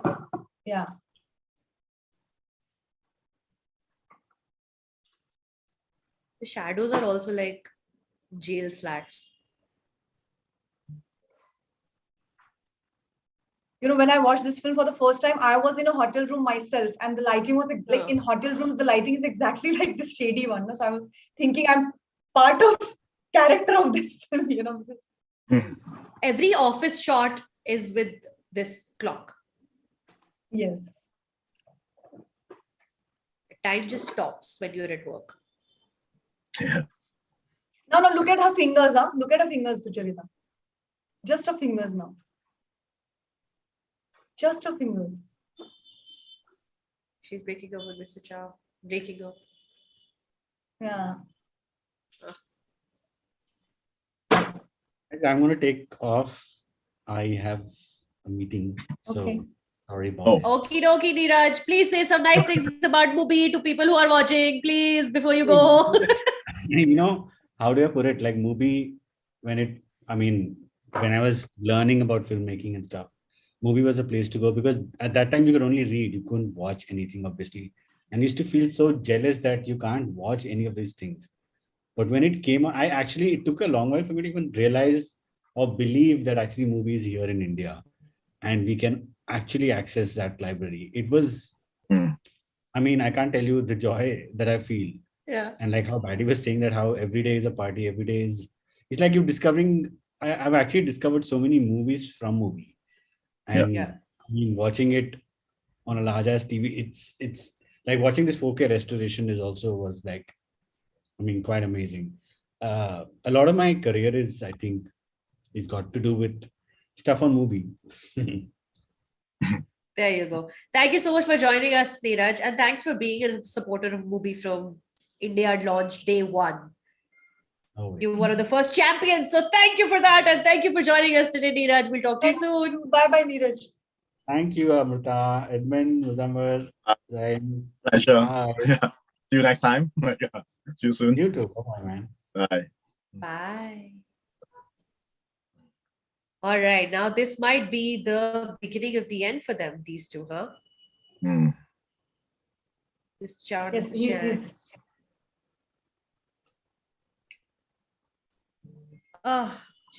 Oh my God, those beautiful sad eyes. Yeah. yeah. Zan, how are you doing watching this film in your 40s now? Are you okay? I don't know. It's giving me lots of feels, you know. It's giving me a lot Please of share your feels. feels. Share them. Share the feels. Tell us how you're feeling. Well, it's so personal to me. I mean, I remember when I was in my 20s falling in love, and then in my early 30s getting married, failing in my marriage, and then getting back into a new marriage. And I'm like, whoa! I'm like, seriously. Yeah. So I'm processing it all right now. Yeah. But yeah. Oh my God. It's great. It's making me hungry though, because of all the food that they're Yes. Yeah. It really is, because I want to pick up from what I was talking about just now, how the food itself is giving the location of the film. I know, like Edmund, you were saying that, you know, it's not supposed to be an important part or a significant feature of the story, because the focus is supposed to be on other things. But somehow for me, I'm really, aside from the love story, I'm really attracted by how Wong Kar Wai has been using These details. Yeah, to actually, it gives me, I guess, a unique perception of how Hong Kong is in the 60s, or even how it is now. You know, because, So I totally agree. I feel like the beauty of it is that instead of, you know, showing like some wide shot of, you know, Hong Kong 1962, like he's actually showing bits and pieces through all these details, like the food that you mentioned, you know, like all these Japanese brands, you know, the rice cooker, you know, the clock, you know, it's like all this stuff. Like we are indeed experiencing Hong Kong of that era, you know, but in a very subtle and non in your face way, which yeah, Edmund, like food, rain also is like, I think Wong Kar, he's also like, rain is also used very beautifully in the like right now I'm seeing this shot of rain. And this dialogue, you know, when he just runs in and he's fully wet and she's miraculously standing there completely dry. He's ready. He's ready to go. He's ready for the next step. She's fully dry. He runs up to her and he says, have you been here long? And she says, no, just a while. He says, I don't think this is going to stop anytime soon. Wait for me. What are they talking about? Are they talking about rain? Are they talking about their feelings for each other in this moment? I love it. yeah. I love it. But Edmund, He's fully drenched. I would love to if anyone knows exactly what was the procedure between the actors and Wong Kar Wai. Like, was it, you said it was improvisation, but then this characterization, how did they work on it? Does anyone I mean, the truth is, these two actors have worked with Wong Kar Wai many times. Tony Leung is in almost every single Wong Kar Wai film. Correct. So they are pretty much like dance partners. Like Maggie Cheung, she's been like in his first, second, and so it's like in first and second film. Many films. So so I feel there's an amount of trust and chemistry between Wong Kar Wai and and Wong Kar Wai does like to work with people he's familiar with. Like he had almost the same team who have been with him since the beginning of his career, and working with the same actors. I think there's always this continuity because it's like working with family. There's this trust. I'm sure if he's working with an actor he had never worked with, not Tony Leung, not it'll be, the process would have been very different. Because they would not understand Wong Kar Wai. Correct. Yeah. So I think this is pretty much a pinnacle, for Tony Leung, this a pinnacle of their relationship, of their collaboration, and also for Maggie, Maggie's both of them are screen legends. By the time that they've done this film, they've already won many awards, domestically and internationally. Maggie was already a Berlin Film Festival award winner. But I think the beauty of Wong Kar Wai's improvisational style is that he gave them enough space to work, to create more. It's sort of also my own working style. I do like. Okay, I would like to know about that. Yeah, exactly. I generally like to give actors space, so that they can develop their own characters, and then I don't really want them to memorize lines word by word. I don't really do that because I feel it's a collaborative thing. So I think that's pretty much one of Wong Kar Wai's main influences for me. The fact that I give actors the freedom, and improvising my shots. Yeah. Moose, how important is it for you, chemistry between the director and the actors, or even the chemistry between the actors that you have themselves, in a movie that if you were directing? I think quite everything, because I think Bebra. The technical part is one thing. I think because as a filmmaker, we write the script and we want to transfer the emotion towards to the audience. So the actor play the main role. But I think I don't know, is Wong Kar Wai is lucky or Tony Leung is lucky because they have each other, and because when you see how Tony Leung act, how his eye move, it's like dancing, it's like it can act by their own. I think that's one more important. And for me, it's a rare talent as a director to get talent like that. For me, is I got talent something like someone like Tony Leung is like 70% my job is done. More like 90. Even recently Shang-Chi, if you have seen it, Tony Leung's amazing. And oh my God, Tony Leung can still get it. He can still get it. This heartbreaking scene where if I have an extra ticket, will you go with me? It's look at his eyes. It's you can see the anguish and the pain. But is it like that? Now Tony is a superstar there. So do you think that he's completely unique in Wong Kar Wai's films and he's different than in other films? Or you think that? I haven't seen him. I've just seen him in these films. So okay. Have you? Sometimes it happens to me. When I'm with my favorite directors, I act differently. Some people say, "Oh, you're someone else when you're with your favorite director," and then you're some It happens, right? Sometimes. Tony Leung is a very he's top tier. So yes, he's totally different in John Woo films. He's different in Ho Xiaoxian films. Yeah.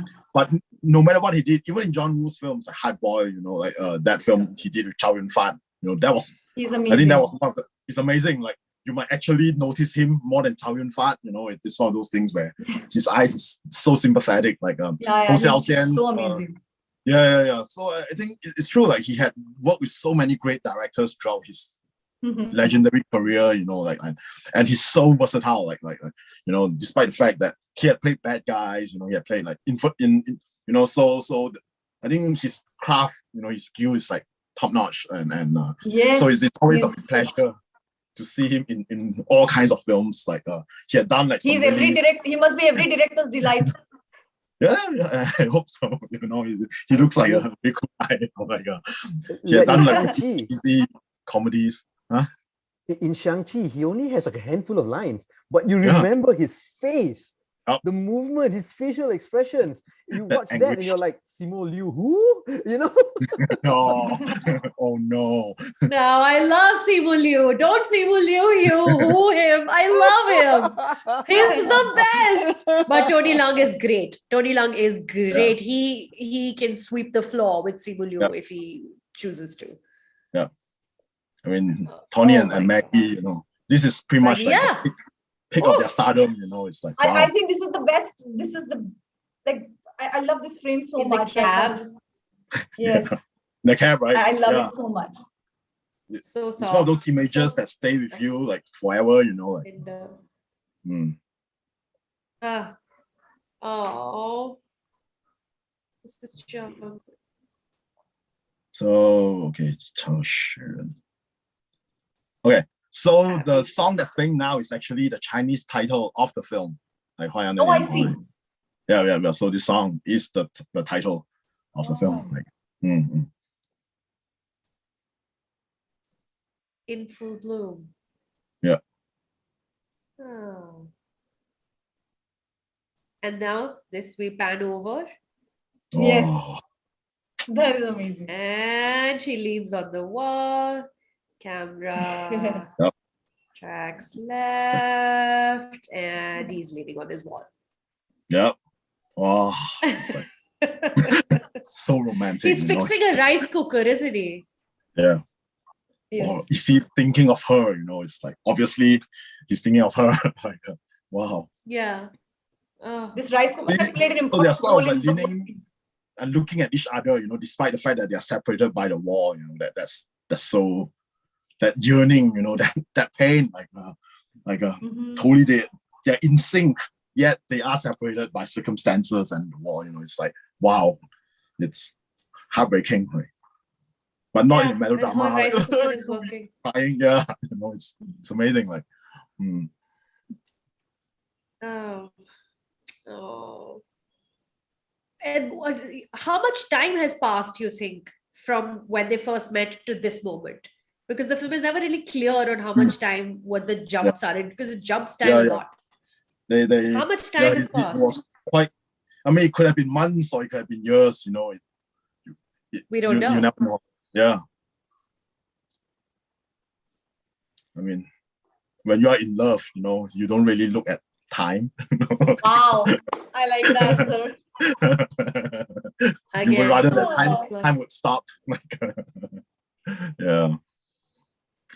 Yeah, because it's really surprising. Because not until Mr. Chow leaves the country, then you're like, oh, wait, another year has passed. Then, whoa, what?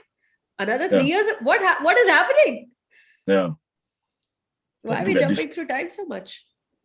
He's like smiling bitterly at himself, you know, it's like, I think originally it was planned to be an epic, like, you know, from the 60s to the 70s. In fact, like if you find the deleted scenes, you might actually find scenes that were set in the 70s. Like the film was supposed to continue after the ending that we see here. Like the story continues No way. Yeah. It continues for another somebody like should 20, do, you know. Check out all minutes. the deleted scenes and re-edit something like a fan fiction. Fan edit. Because Wong Kar Wai is very like harsh with his editing. Like he cuts off entire storylines, entire characters. In fact, like I Really? remember that was he's cruel, man. Like Happy Together, actually there's an extra female character who has some sort of a love story with Tony Leung, but he cut it off because he felt that she takes away focus from the main story, you know. But if you find it online, like I feel that those scenes with that woman, you know, it's almost like a short story, you know, but he cut it off. So in The Mood for Love, he had a lot of scenes that got cut off. There's like this monologue with his best friend, Tony's co-worker, that bald guy. Actually, he has a very beautiful monologue about Ping. Like Ping had a monologue like about unrequited love. You know, like I fell in love with her, but I couldn't say it, but it's fine because I know that I love her. You know, there was stuff like that were cut off completely, but you can. I think you can find it on YouTube. Like, yeah. Oh man, look at the tears. You know, like, Just such a there it is. That's the teardrop right there. Yes. The cinematic teardrop. Yeah. This is what I was saying. Yeah. The single drop of tear seen only in films. I mean, she's always been. Oh, that no, she shivers. She shivers a little bit. That is something only an actress can do. Teardrop can be managed, but that shivering only actor's job. Yeah. Yeah, the eyelids. That's a great. Yeah, that only an actor can do that. Yeah. Because you're an actor, that's what you observe the first. In fact, there's a deleted scene. Okay, now we're jumping time and space. They were supposed to meet Geography again right? at Angkor Wat. Oh. Sorry? Yep. What were you saying? So there was a deleted scene set in, where he actually reunited with Maggie at Angkor Wat. Like they met each other, they saw each other, and you know, at Angkor Wat in the end. But Maggie was like, you know, I'm with my husband, and you know, something with a kid or something. So the truth is, originally they met up at Angkor Wat before she went away, and then he decided to whisper his secret into the hole, but he cut it off. Like but you actually have the entire scene where they ran into each other in Angkor Wat. Yeah. But that changes the entire meaning of the whole film. Yeah. So it's a different meaning then. Like if that scene had remained, you know, it would have been like, if they actually met at Angkor Wat and then she's left him, that changes the whole film, everything that it's built up to. Yeah, so it's more like, oh, how are you? Yeah, I'm fine. You know, I'm with my husband. You know, I'm gonna have. I forgot whether like she said she had a kid or something, but you know, it's like, oh, life is fine. You know, I'm with my husband. You know, so then. But then the mystery is gone. The mystery is gone. Yeah. Yeah, and the mystery makes it so, you know, attractive, and so that is why it stays with us. I think if things could have explained, like the other scene which you were talking about, that friend scene also. If he had put it in words, then the mystery goes away, and then the mystery is gone because he's pretty much verbalizing, explaining the film. You know, like, and then we are sorted, and we are like, okay, so this was it. Now, as Sucharita was saying, she's thinking because there is mystery. You know, that's why. Yeah. That's his decision. Now this film was also called Secret at some point, wasn't it? Yeah, it was called Secret. Yeah. Whispering a secret into the hole, like Yeah. It's really, Edmund, I'd like to ask you, why does the film cut to Cambodia? Why does the action move to Cambodia? I did not understand the cultural significance of that. Yeah, even I want to know that. Cambodia? Why Cambodia? Why not elsewhere? I think, actually I'm not. I think there's something spiritual about I think it's more about Angkor Wat itself, the place. No, but he also inserts real life footage from real life political events. Yes. People are gathering, and then you know. Let me think. I mean, I can't really remember that part. Like, what were the historical footages of Hong Kong, or was it of Cambodia? Doesn't it have historical footage of Cambodia? If it's Cambodia, it does, right? I think it might be Cambodia, right? Like, yeah. I think the prime minister or the president or someone is coming off from a plane. I mean, yes, it is there. Okay. The real reason was that many of the scenes of In the Mood for Love were shot in Thailand, and Cambodia was really close to Thailand. You know, so it's like, you know, let's go to Angkor Wat. You know, it's so that probably might have happened. That's ridiculous. That could have happened, and and because Angkor Wat Because it immediately takes you away from this dreamscape that he's created. Everything's so dreamy and slow and gorgeous and pretty. Cut to footage from documentary. Correct. It Stark reality. It brings you crashing to reality. It does achieve that effect. It brings you crashing to reality that this love story is trying to bloom in a world that is just full of politics and hate right now.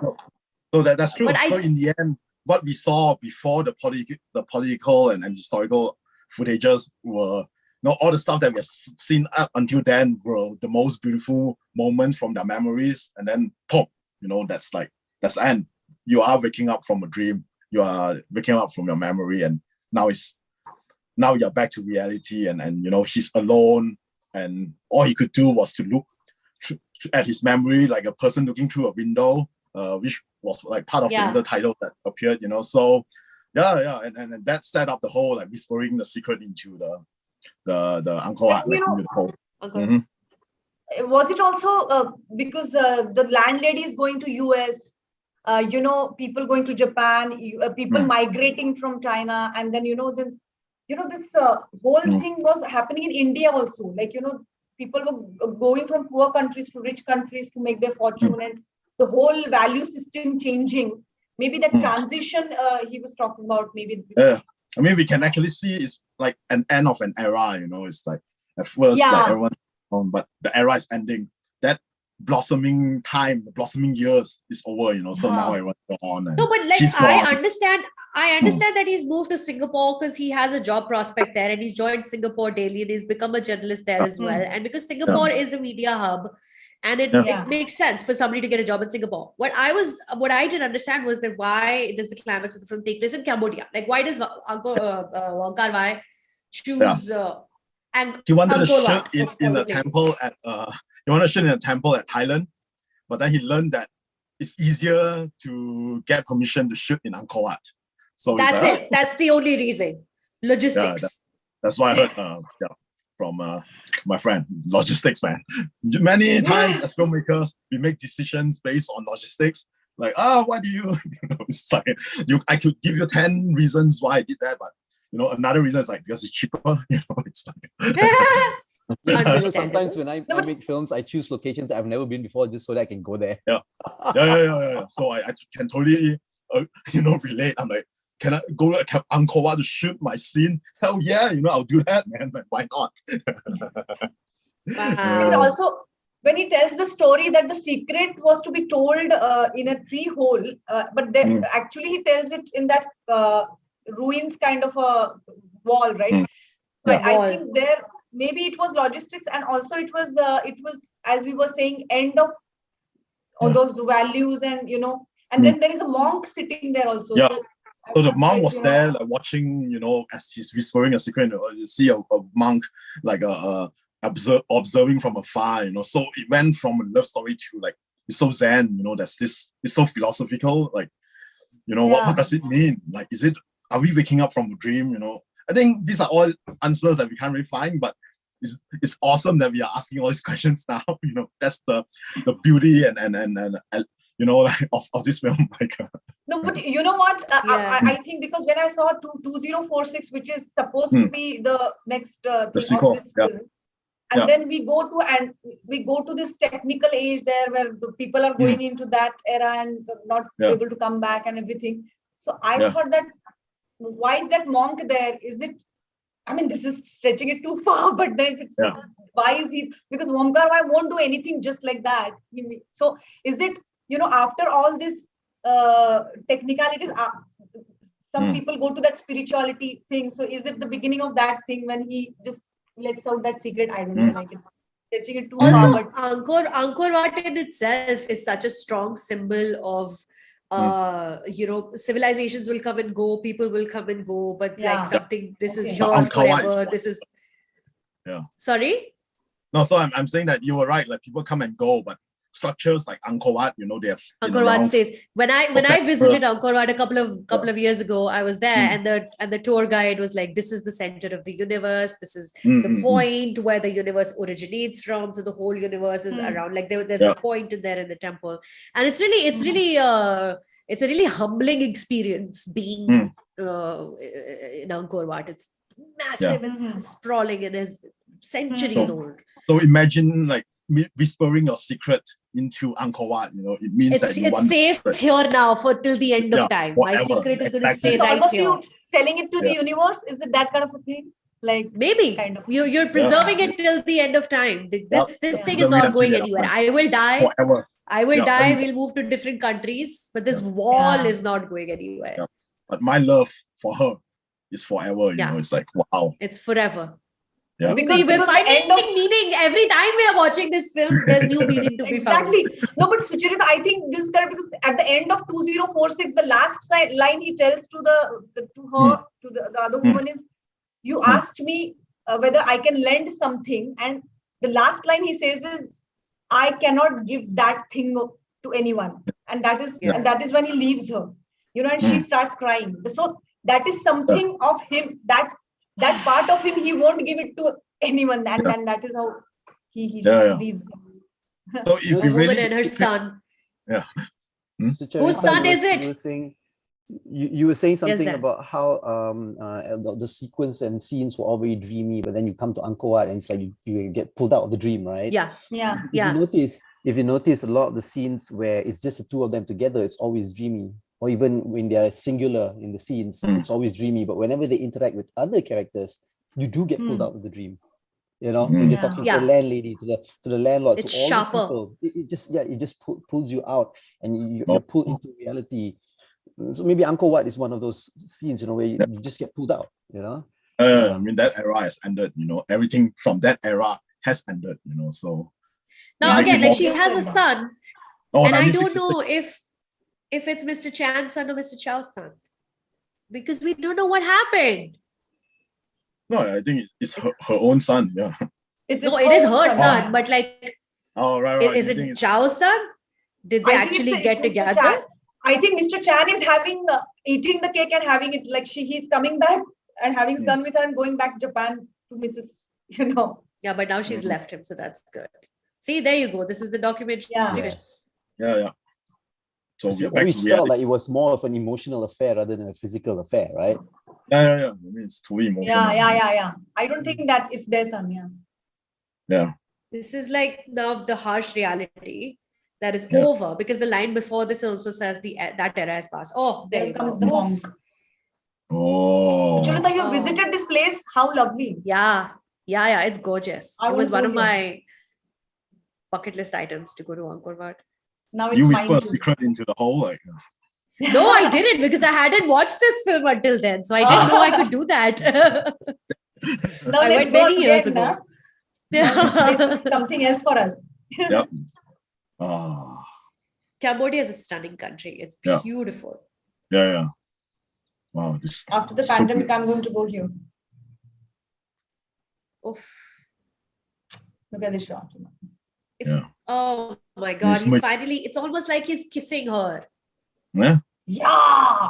It's tender.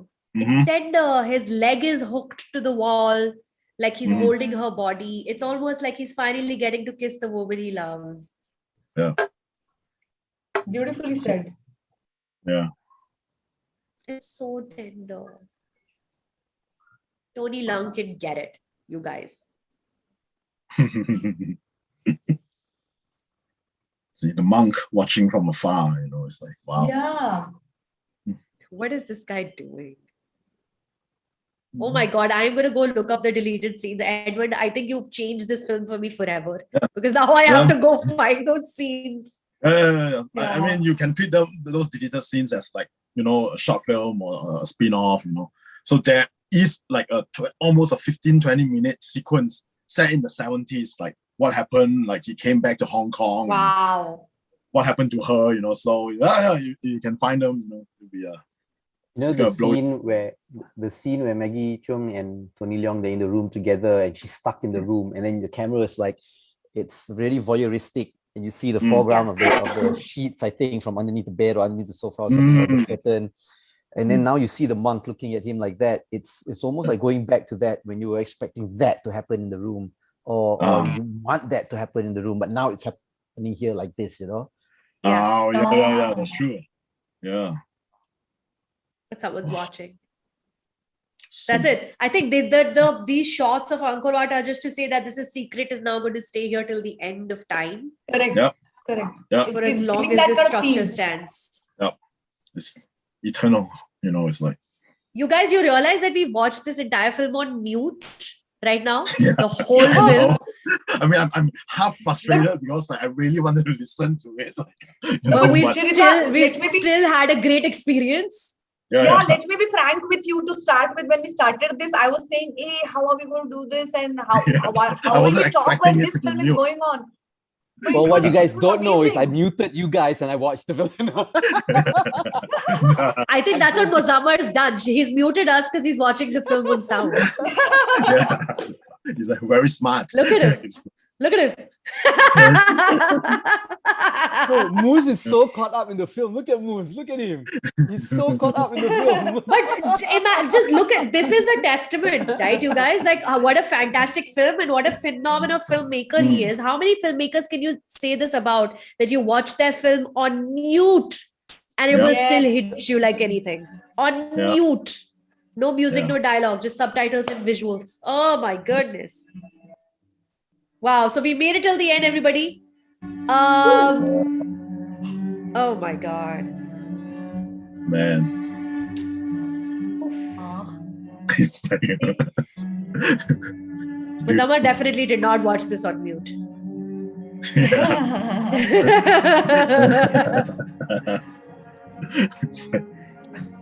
Well, This let's was be amazing. The music make us feeling different. I think Yeah. Please watching increase the Wong Kar volume Wai now. film without the music is quite different experience. Yeah. And now I wonder how he shoot this scene because William Chang. so cinematic, so beautiful, so romantic. Mm. More accurate than maybe documentary of the Angkor Wat itself. Yeah. Wow. All right, you guys, we made it till the end. Now we finished the film one more time. Many, many viewings. Every viewing brings you something new. Okay, interesting. Okay. This was the most unique viewing. I must say that, and I was not. Frankly, I was very apprehensive. But then it really. Thank you for all these experiences and sharing it with us, Edmund and everyone. Yeah, thank you. Thank you, everybody, Oh, for sharing your thoughts and feelings and This was insights. my and first effort. watch Thank party, you. so like, I okay. mean, the beauty of filmmaking, beauty of watching films, it's like I love it when we get to watch together, even though we are separated in like different countries. Like the fact that we all have like different interpretations. It's like this is like a feeling that we can't replicate anywhere. That's why I love like watching films and getting to talk about films and with friends. And Edmund, like we are. I don't think we are meeting for this for the first time. I don't believe this because now we all are so together, sitting in different countries. But I think we have been friends forever because of Wong Kar Wai, right? I mean, I think we are close friends now. Yeah. Wong Kar Wai supremacy. Yeah. And I also want to thank all the viewers who've joined us and everyone who dropped off also in the middle. Thank you. But thank you. We actually had hundreds and hundreds of people who were watching us.